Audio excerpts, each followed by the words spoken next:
Hello friends, welcome back my YouTube channel mister R Sharma. तो दोस्तों, हम सीरीज को लेके चले हुए थे साहित्य की सीरीज, और इसमें आपको आदिकाल करवाया गया था। आदिकाल में सिद्ध साहित्य, नाथ साहित्य, जैन साहित्य और रासो साहित्य, यहाँ तक हमारा कंप्लीट हो चुका था। हाँ, रासो साहित्य में एक आपको प्रश्न डाला हुआ था, और प्रश्न था आपका कि जो पृथ्वीराज रासो है, इसे छंदों का अजायब घर कहा जाता है। इसके अलावा हिंदी साहित्य में कौन सी और रचना है जिसे इसी उपाधि से नवाजा गया है, मतलब जिसे छंदों का अजायब घर कहा गया है। तो हिंदी साहित्य में दो ऐसी प्रसिद्ध रचनाएं हैं जिन्हें क्या है, छंदों का अजायब घर कहा गया है। तो पहली तो होगी पृथ्वीराज रासो, और ये पृथ्वीराज रासो किसके द्वारा लिखी गई है? चंद्रबरदाई के द्वारा, पृथ्वीराज रासो। एक तो ये रचना है, और दूसरी रचना है आपके केशव दास के द्वारा लिखी गई है। केशव दास के द्वारा लिखी गई है रामचंद्रिका करके रचना है, रामचंद्रिका। कुछ बच्चों ने कमेंट करके बताया भी था, उनका जवाब सही है। तो ध्यान रखना है, दो रचनाएं हैं हिंदी साहित्य क्षेत्र में जिन्हें छंदों का अजायब घर कहा जाता है। एक पृथ्वीराज रासो और दूसरी है रामचंद्रिका। अगला प्रश्न मैं यहीं से डाल रहा हूं। अगला प्रश्न आपके लिए ये रहेगा कि किसने पृथ्वीराज रासो को छंदों का अजायब घर कहा है, और किसने रामचंद्रिका को छंदों का अजायब घर कहा है। तो चलिए हम आज की अपनी क्लास शुरू करते हैं बिना किसी देरी के। चलिए हम शुरू करते हैं। आपको यहाँ तक पढ़ा दिया था कि जो आपका रासो साहित्य है वह क्या है, रासो में कौन कौन सी रचनाएं आती है। उसके बाद थोड़ा सा हमने चर्चा करनी थी अवहट। जो अवहट साहित्य है वह कौन सा है, किसके द्वारा लिखा गया, और कौन कौन सी रचनाएं हैं जो अवहट के अंतर्गत आती है। चलिए अवहट के बारे में चर्चा करते हैं। सबसे पहली बात कर रहा है कि अपभ्रंश और हिंदी के बीच की कड़ी को अवहट कहा जाता है। यहाँ से क्वेश्चन आया हुआ है, इसको ध्यान रखना है आपने। क्वेश्चन आया हुआ है, हिंदी और अपभ्रंश के बीच की कड़ी को क्या कहा जाए, या कौन सी भाषा है जो हिंदी और अपभ्रंश को जोड़ रही थी, उसे क्या नाम दिया गया? अवहट नाम दिया गया, उसे अवहट नाम दिया गया। अवहट में लिखे गए कुछ ग्रंथों के नाम, जैसे वर्ण रत्नाकर ज्योतिश्वर ठाकुर के द्वारा लिखा गया एक शब्दकोशीय ग्रंथ है। ये भी क्वेश्चन आया हुआ है कि बताएं वर्ण रत्नाकर किस प्रकार का ग्रंथ है। तो एक शब्दकोशीय ग्रंथ है, ज्योतिश्वर ठाकुर के द्वारा लिखा गया ग्रंथ है।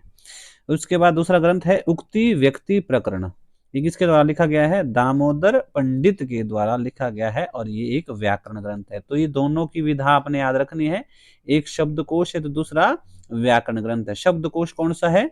जो वर्ण वाला है, ये शब्दकोश है, और जिसमें प्रकरण दिए हुए हैं ये व्याकरण ग्रंथ है। जिसमें प्रकरण दिए हैं वो व्याकरण ग्रंथ है, और जिसमें वर्ण दिए हैं वो क्या है? आपका शब्दकोश है। इस चीज से आपने ध्यान रखना है। एक और रचना है राउल वेल करके, जो रोड्डा कवि, रोड़ा कवि भी आता है, रोड्डा कवि भी आता है, रोड्डा कवि के द्वारा लिखी गई है, और ये एक गद्य कृति है। कैसी कृति है? गद्य कृति है। शिलांकित, शिला पर अंकित कृति है। क्वेश्चन आता है निम्नलिखित में से कौन सी शिलांकित कृति है जो शिलाओं पर अंकित थी? तो वो है राउल वेल, रोड़ा कवि के द्वारा लिखी गई है।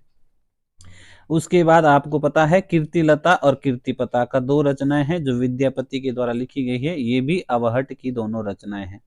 ठीक है। कीर्तिलता को विद्यापति ने क्या नाम दिया है? कहानी कहा है। कहानी उस समय अपनी रचना को काव्य ना मानकर कहानी के रूप में बताया। किसमें? मैंने कहानी के स्वरूप में जो बातें हैं वो कही है, इसीलिए जो कीर्तिलता रचना है ये कहानी है, एक ध्यान रखिएगा। चलिए उसके बाद अवहट के बाद आते हैं अब लौकिक साहित्य पर। लौकिक साहित्य लिखने वाले कवियों में सबसे पहला नाम आता है अमीर खुसरो का। चलिए अमीर खुसरो के बारे में बात करते हैं थोड़ी सी। जो अमीर खुसरो है, इनका जन्म 1255 ईस्वी में एटा जिले के पटियाली गांव में हुआ। इतना ही ध्यान रखेंगे तो भी बहुत है, एटा जिला। लेकिन पटियाली गांव भी कई बार पूछ लेते हैं कि किस गांव में हुआ था, तो ये पटियाली गांव में हुआ था जो एटा जिले में है, और एटा जिला कहाँ है? उत्तर प्रदेश के अंतर्गत। क्वेश्चन आता है अमीर खुसरो मूलतः किस भाषा के कवि हैं? तो ये फारसी भाषा के मूलतः कवि हैं, और हिंदी भाषा में रचनाएं करते हैं। यह खड़ी बोली के प्रथम कवि है। क्वेश्चन यहाँ से भी आता है, ये तो टेट के लिए है, वैसे कमीशन वगैरह में तो इतना नॉर्मल क्वेश्चन नहीं आना चाहिए कि खड़ी बोली का पहला कवि किसे माना जाता है। हाँ, आरंभ में शुरू में पूछे गए हैं शायद यहाँ से भी क्वेश्चन कि खड़ी बोली का पहला कवि किसे माना जाता है। क्वेश्चन बड़े ध्यान से सुनिएगा, अलग अलग आते हैं, गद्य का अलग आता है, पद्य का अलग आता है, भाषा से संबंधित हिंदी का पहला कवि कौन है, कौन होगा, सरहप्पा होगा। ठीक है, खड़ी बोली का पहला कवि कौन है, अमीर खुसरो होगा। अवधि का पहला कवि कौन है, इस तरह से प्रश्न बनते रहते हैं। ब्रज का पहला कवि कौन है, इस तरह से प्रश्न बनते रहते हैं। तो ये खड़ी बोली के पहले कवि कौन है, अमीर खुसरो हैं, और इनका पूरा नाम अबुल हसन यमीनुद्दीन खुसरो है। चलिए आगे पढ़ते हैं थोड़ा। इनके गुरु निजामुद्दीन औलिया है। गुरु कौन है, निजामुद्दीन औलिया, और आश्रय दादा जिनके आश्रय में रहते हैं वो अलाउद्दीन खिलजी हैं। अलाउद्दीन खिलजी क्या है, आश्रयदाता, मतलब इस राजा के दरबार में रहा करते थे, और जो निजामुद्दीन औलिया हैं वो इनके क्या हैं, गुरु हैं, अध्यापक हैं। चलिए आगे बढ़ते हैं।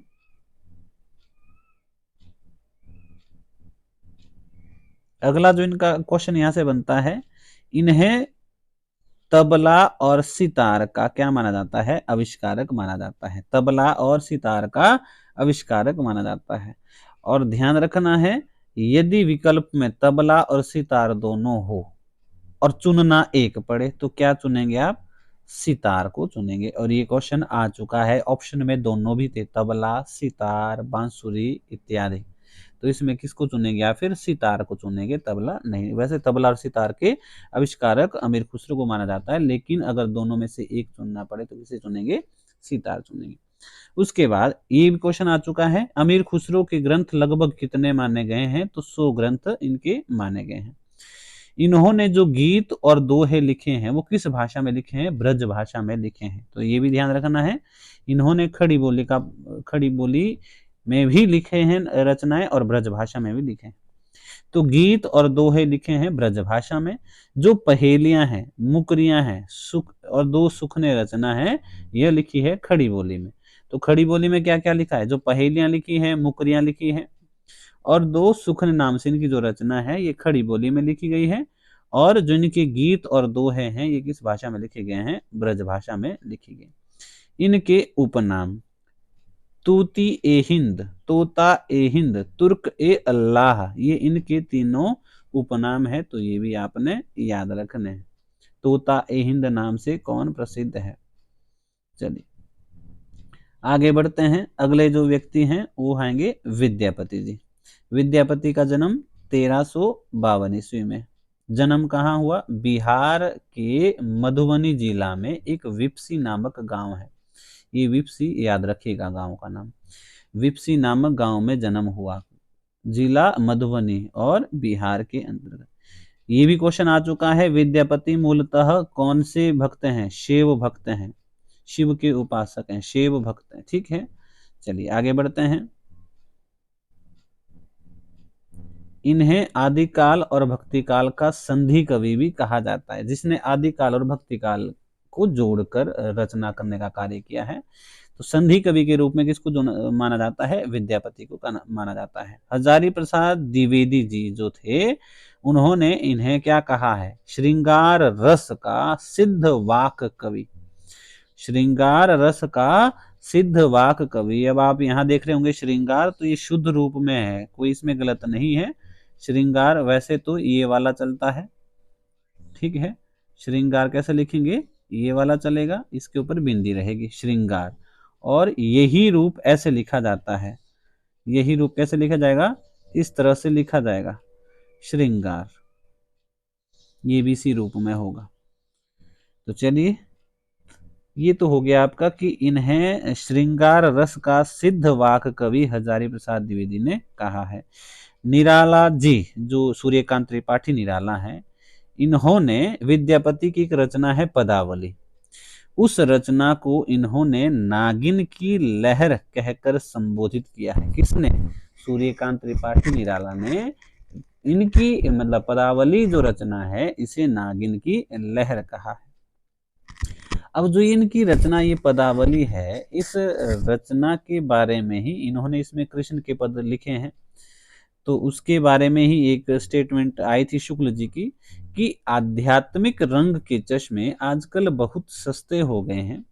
आध्यात्मिक रंग के चश्मे आजकल बहुत सस्ते हो गए हैं, उन्हें चढ़ाकर जैसे, ये जैसे शब्द है, जैसे, इन्हें चढ़ाकर जैसे कुछ लोगों ने गीत गोविंद को आध्यात्मिक संकेत बताया है, वैसे ही विद्यापति के इन पदों को भी, जो पदावली रचना है इसी की बात कर रहे हैं ये, कि जो पदावली रचना है, अब देखना विद्यापति के ऊपर भी जो है आलोचकों ने अलग अलग कहा है, कि कोई कहता है कि ये भक्त कवि है, कोई कहता है ये श्रृंगारिक कवि हैं।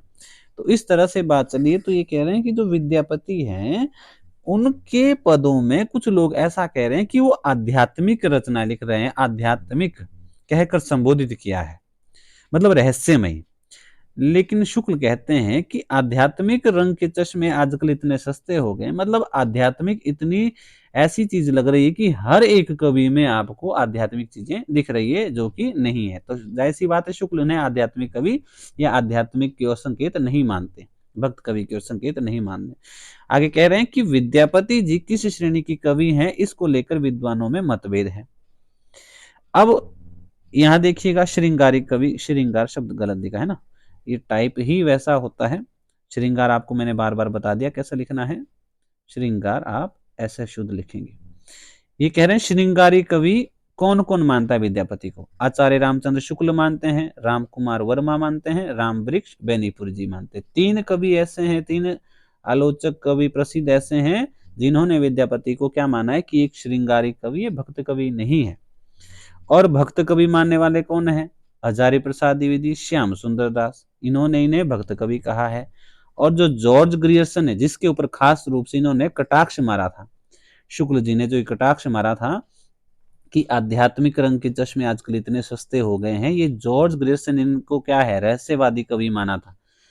तो ये कहते हैं कि आजकल ये रहस्यवादिता इतनी सस्ती दिख रही है लोगों को कि हर कवि के पदों में ये चीज दिख रही है, जबकि विद्यापति एक श्रृंगारी कवि हैं, लेकिन कुछ लोग इसे आध्यात्मिक या रहस्यवाद के रूप में देख रहे हैं। तो ये चीज आपने ध्यान रखनी। अब एक और क्वेश्चन बनता है विद्यापति के उपनाम। तो उपनाम अभिनव जयदेव, मैथिली कोकिल और नव कवि शेखर। ध्यान रखना है मैथिली कोकिल, यहां से क्वेश्चन आता है मैथिली कोकिल किसे कहा जाता है? विद्यापति को। और जो इनकी रचना है पदावली, ध्यान रखना है ये मैथिली भाषा की रचना है। किस भाषा की है? मैथिली भाषा में लिखी गई है। इसी रचना के आधार पर, पदावली रचना के आधार पर ही इन्हें मैथिली कोकिल भी कहा जाता है, ध्यान रखना है। मैथिली भाषा में लिखी गई है पदावली रचना, और इसी पदावली रचना के कारण इन्हें मैथिली कोकिल कहा जाता है। चलिए आगे बढ़ते हैं।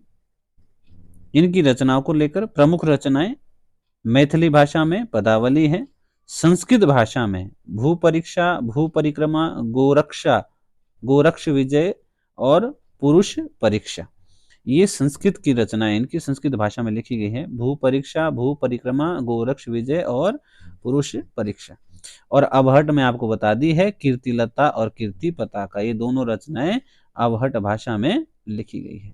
तो ये रहा हमारा विद्यापति जी के बारे में। एक और कवि हैं कवि कलोल, ठीक है। ये मूलतः 11वीं शताब्दी के कवि हैं और इसी समय इन्होंने एक रचना लिखी थी ढोला मारूरा दूहा। ये ढोला है, ठीक है, ढोला, ढोला मारूरा दूहा इनकी रचना है और ये दोहा छंद में लिखी गई है। किस छंद में लिखी गई है? दोहा छंद में। यहां से क्वेश्चन जो है वो जरूर पड़ता है। अब क्वेश्चन आएगा, बताएं जरा ढोला मारूरा दूहा जो रचना है वो किस छंद में लिखी गई है? तो लिखी तो ये मूलतः दोहा छंद में, लेकिन बाद में एक व्यक्ति इसमें कुशल राय हैं, कथावाचक हैं ये, इन्होंने 17वीं शताब्दी में ढोला मारूरा दूहा रचना में कुछ पद जोड़ दिए जो कि चौपाई छंद में जोड़े। तो अगर बात करें कि ढोला मारूरा दूहा रचना में किन छंदों का प्रयोग है, तो दोहा और चौपाई दोनों का है, लेकिन मूलतः है दोहा का और बाद में जोड़े गए हैं चौपाई के। तो है तो वास्तव में दोनों, लेकिन मूलतः कौन से हैं? दोहा है और बाद में कौन से जोड़े गए हैं? चौपाई छंद जोड़े गए। जोड़े किसने? कुशल राय ने। ढोला मारूरा दोहा रचना का कार्य समय बताएंगे आप 11वीं शताब्दी। कुशल राय ने इसमें कब पद जोड़े? 17वीं शताब्दी में जोड़े। उसके बाद है, इसकी जो भाषा है वो राजस्थानी है और शैली कौन सी है? डिंगल शैली है। ठीक। हाँ। उसके बाद यह व्योग श्रृंगार में रचित एक खंड काव्य है, और अगर डिटेल में पूछ ले तो एक मुक्त काव्य के रूप में आप कह सकते हैं। मुक्त काव्य के ही आगे रूप हैं खंड काव्य, महाकाव्य इत्यादि। तो यहां से भी क्वेश्चन आता है, ध्यान रखना।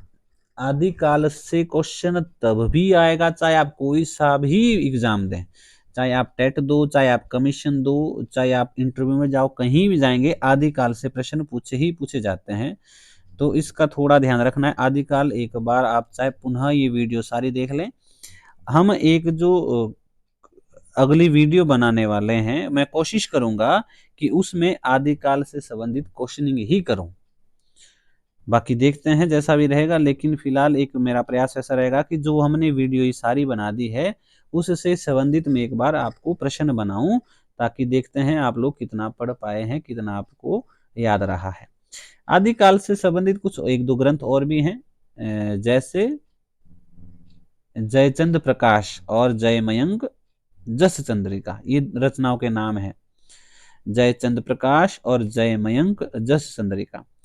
जयचंद प्रकाश जो रचना है वो भट्ट केदार की है, और जय मयंक जस चंद्रिका जो है वो मधुकर कवि के द्वारा लिखी गई रचना है। इसका आपने ध्यान रखना है। तो चलिए मिलते हैं अगली वीडियो में, और अगली वीडियो लगभग हम कोशिश करेंगे कि प्रश्नों को लेकर आए, और अगर प्रश्न नहीं बना पाए तो हम भक्ति काल जो है वो शुरू कर लेंगे।